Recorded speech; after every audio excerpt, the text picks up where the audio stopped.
নমস্কার বন্ধুরা, সবাই কেমন আছো? আশা করি সবাই খুব ভালো আছো। তো চলে আসলাম আরও একটা নতুন রেসিপি নিয়ে আজকে। তো এখন তো কাঁঠালের সিজন, তো কাঁঠাল দিয়ে আজকে রেসিপিটা বানাবো। এতটা টেস্টি আর এতটা লোভনীয়, ভিডিওটা না দেখলে কিন্তু একদম বুঝতেই পারবে না আর ভীষণ মিস করে ফেলবে। তো এখন তো কাঁঠালের সিজন বা কাঁঠাল পাওয়া যাচ্ছে। তো আজকে কিন্তু ওই কাঁঠাল দিয়ে আজকে আমি রেসিপিটা বানাবো। অনেকেই আছো যারা এমনি কাঁঠাল খেতে পারো না, তাদের জন্য কিন্তু এই রেসিপিটা খুব ভালো লাগবে। তো চলো কী করে আজকে কাঁঠালের রেসিপিটা বানাবো আজকে সেটা তোমাদের সাথে শেয়ার করব। আর যদি ভিডিওটা ভালো লাগে অবশ্যই একটা লাইক কমেন্ট শেয়ার করতে ভুলো না। যারা ফেসবুক থেকে দেখছো তারা পেজটিকে ফলো করে আমার পাশে থাকবে, যারা ইউটিউব থেকে দেখছো তারা সাবস্ক্রাইব করে আমার পাশে থাকবে। তো চলো কী করে আজকে কাঁঠাল দিয়ে রেসিপি বানাবো সেটাই আজকে তোমাদের সাথে শেয়ার করব। তো কাঁঠাল পুরিটা বানাবার জন্য এখানে আমি একটা দেখো কাঁঠাল নিয়ে নিয়েছি। তো কাঁঠালটাকে এবার ভেঙে নেব। প্রথমে একটু হাতে সর্ষের তেল লাগিয়ে নেব, কারণ কাঁঠালে যে আঠাটা থাকে সেই আঠাটা যাতে আমার হাতে না লাগে।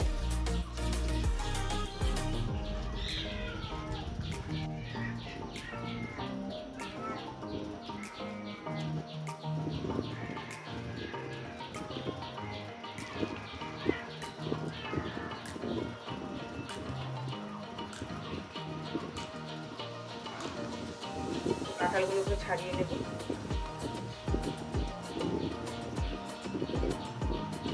তো কাঁঠালগুলোকে ছাড়িয়ে নিয়েছি, এই দেখো।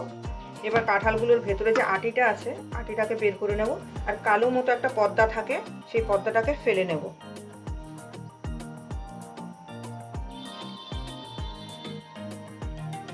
তো এই দেখো, কাঁঠালের ভেতর যে পর্দা মতো থাকে না, এই পর্দাটা কিন্তু খেলে পেটে ব্যথা হওয়ার সম্ভাবনা থাকে। তো সবসময় কিন্তু কাঁঠাল খেলে বা কাঁঠাল দিয়ে যাই করো এই পর্দাটাকে ফেলে দেওয়ার চেষ্টা করবে।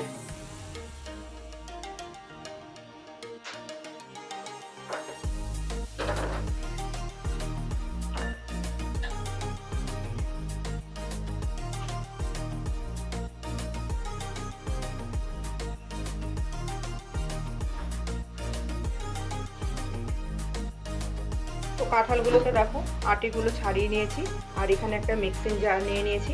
কাঁঠালগুলোকে একটু মিক্সিং জারে দিয়ে একটু আমি পেস্ট মতো করে নেব, যাতে রসটা খুব সহজে বেরোয়। তোমরা কিন্তু এইভাবে ছাঁকনাতে বা নেটেও কিন্তু ছেঁকে নিতে পারো, এটা পরিষ্কার কাপড়ে। তো মিক্সিং জারে দিয়ে ঘুরিয়ে নিলে কি হবে, রসটা খুব সহজেই আর অনেকটা রস পাওয়া যায়। সেই কারণে আমি একটা মিক্সিং জারে ঘুরিয়ে নেব।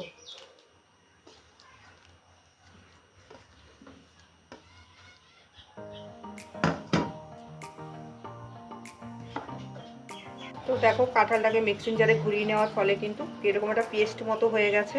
আর এখানে নিয়ে নিয়েছি একটা সাদা কাপড়, এই সাদা কাপড়টার মধ্যে আমি ছেঁকে নেব কাঁঠালটাকে। তো যতই আমি মিক্সিতে ঘুরিয়ে না কেন এর মধ্যে কিন্তু একটা আঁশ ভাব কিন্তু থেকেই থাকবে। সেই কারণে একটা সাদা ভালো ন্যাকড়ার মধ্যে যদি ছেঁকে নিই তাহলে কিন্তু রসটা খুব সহজেই ভালোভাবে বেরিয়ে যাবে।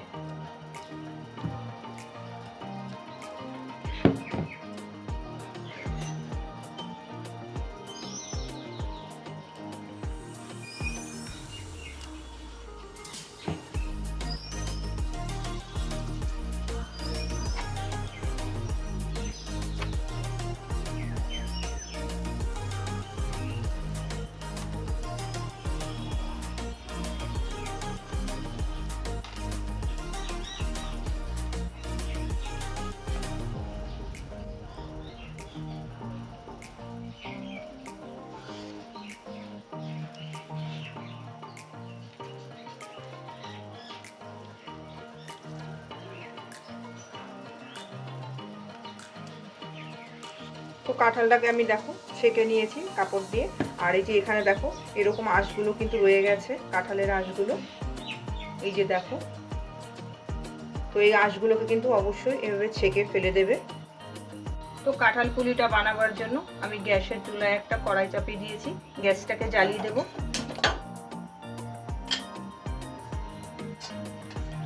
গ্যাসটা ধরিয়ে দিয়েছি, এবার দিয়ে দেবো কড়াইতে অল্প করে আগে প্রথমে জল। যেহেতু কাঁঠালের যে রসটা অনেকটা ঘন, তো কড়াইতে দিলে চট করে লেগে যেতে পারে, তো সেই কারণে একটু কড়াইতে জল দিয়ে নিলাম প্রথমে।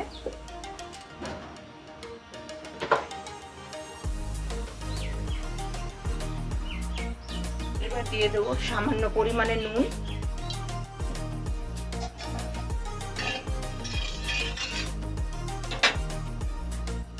জলটা ফুটে গেছে, গেছে, এবার দিয়ে দেবো কাঁঠালটাকে।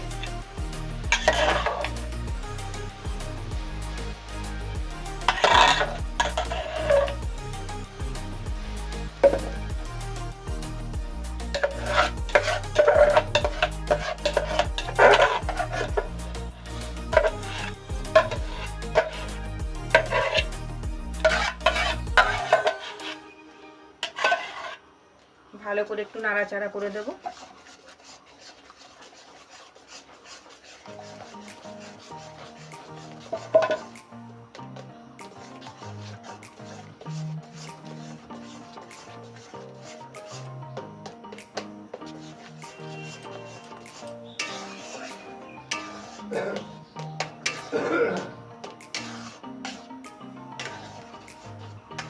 গ্যাসের ফ্লেমটা এবার একটু বাড়িয়ে দেব ফুটে যাওয়ার জন্য।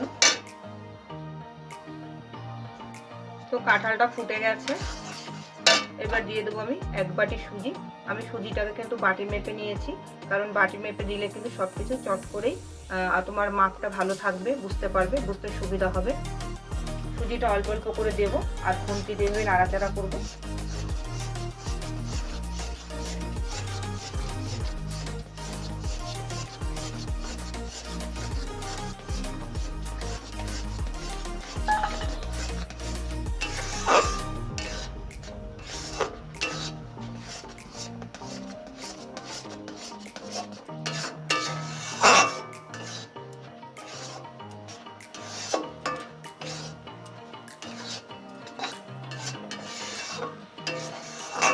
গ্যাসের আঁচটাকে একটু কমিয়ে নেব আমি।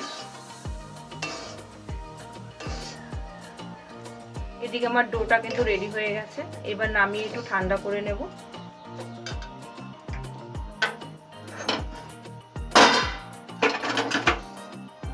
একটা থালার মধ্যে এবার দিয়ে একটু ঠান্ডা করে নেব।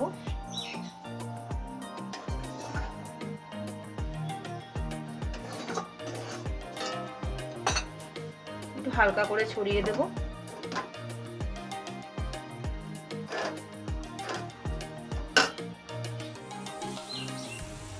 এদিকে ডোটাকে একটু হালকা উষ্ণ গরম আছে, হাতের সাহায্যে ভালো করে একটু মেখে নেব।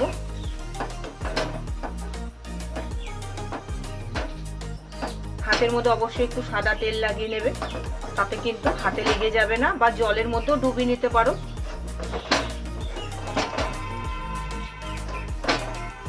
এদিকে ডোটা মাখতে মাখতে এদিকে একটা চিনির শিরা তৈরি করে নেবো। চাপিয়ে দিলাম গামলা।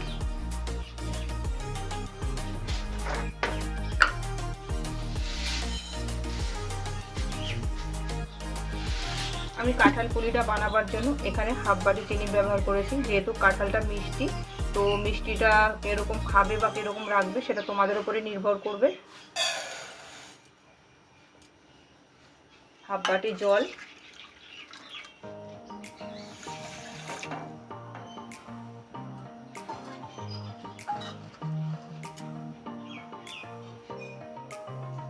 আমি কিন্তু এখানে একটা হালকা শিরা তৈরি করে নেব। শিরাটা খুব একটা মোটা তৈরি করব না। তো দেখো ভালো করে ডোটাকে কিন্তু হাতে মেখে নিয়েছি, আর এটা কিন্তু উষ্ণ গরম থাকতে থাকতেই করে নিতে হবে, একদম ঠান্ডা করে নিলে কিন্তু শক্ত হয়ে যাবে।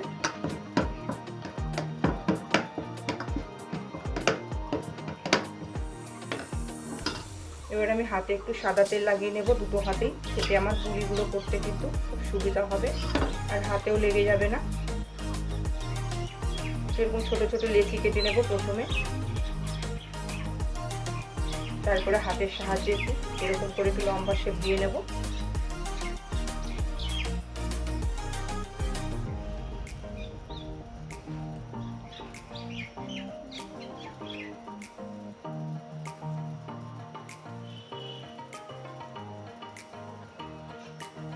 তো এইভাবে শেপ দিয়ে নেব আমি কাঁঠাল পুলিগুলোকে। তো এদিকে রসটা হয়ে গেছে, চিনির শিরাটা, এবার নামিয়ে নেব। আর এদিকে পুলিগুলো সব বানানো হয়ে গেছে, এই যে দেখো। এবার আমি পুলিগুলোকে ভেজে নেব। একটা কড়াই চাপিয়ে দিলাম, আবার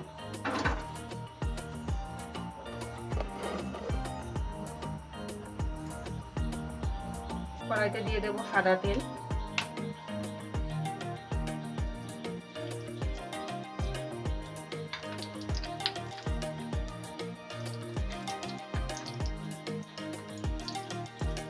তেলটা এদিকে উষ্ণ গরম হয়ে গেছে, আমি কিন্তু অতিরিক্ত হিট গরম করব না। তো এবার আমি পুলিগুলোকে আস্তে আস্তে ছেড়ে দেবো।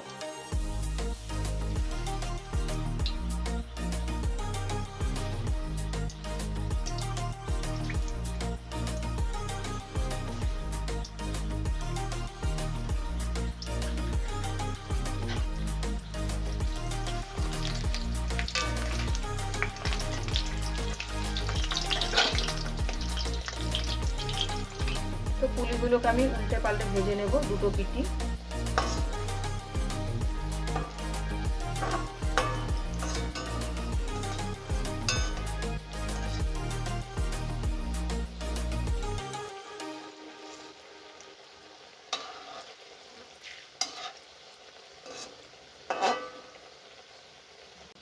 তো পুলিগুলো কিন্তু ভাজা হয়ে গেছে, দেখো কতটা সুন্দর একটা ব্রাউন কালার চলে এসছে আর দেখতে কতটা সুন্দর লাগছে এখনই। এবার আমি পুলিগুলোকে দিয়ে দেবো রসের মধ্যে।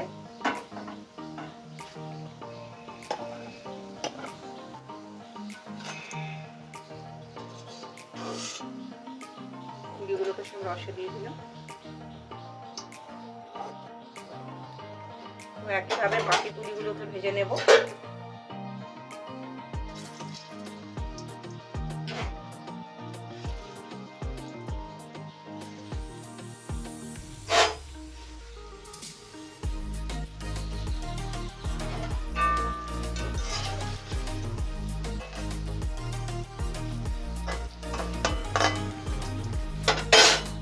কাঁঠাল খেতে মন চায় তবু খেয়ে সহ্য করতে পারছো না যারা, তাদের জন্য আজকের এই রেসিপিটা। তো দেখো এই রেসিপিটা কিন্তু কেউ বুঝতেই পারবে না যে কাঁঠাল দিয়ে বানানো হয়েছে কাঁঠাল পুলিটা। তো যারা পছন্দ করো কাঁঠাল অথচ খেয়ে সহ্য করতে পারো না, তারা কিন্তু এইভাবে একবার কাঁঠালের পুলি বানিয়ে খেয়ে দেখো, ঠিক আমার মতন। মুখে দিলেই একদম মিলিয়ে যাবে। আর কতটা সুন্দর দেখো, এই পুলিটা নরম তুলতুলে, যাকে দেবে সেই কিন্তু খেয়ে খুব পছন্দ করবে। এবং তুমি যদি না বলো যে পুলিটা কী দিয়ে বানিয়েছো, সেটা কিন্তু বোঝার কারোরই উপায় নেই। আর এই যদি একবার মুখে দাও একটা পুলি, তাহলে কিন্তু ইচ্ছে করবে 10-12টা জায়গায় বসে খেয়ে ফেলি। তো দেখো কতটা সুন্দর হয়েছে এই পুলিগুলো। আর আশা করি তোমাদের কাছে খুব ভালো লাগবে। এইভাবে একবার বাড়িতে ট্রাই করে দেখো কাঁঠালের পুলি, আর প্রত্যেকেরই ভালো লাগবে। আর যদি ভিডিওটা ভালো লাগে তাহলে অবশ্যই একটা লাইক কমেন্ট শেয়ার করতে ভুলো না। আর তোমাদের কমেন্টের আশায় থাকবো। আর তোমার মূল্যবান সময়টা নষ্ট করার জন্য আমার ভিডিওটা দেখে অবশ্যই তোমাদের অসংখ্য অসংখ্য ধন্যবাদ। তো আজকে এখানেই শেষ করলাম, দেখা হবে আবার কোনো একটা ভিডিওতে।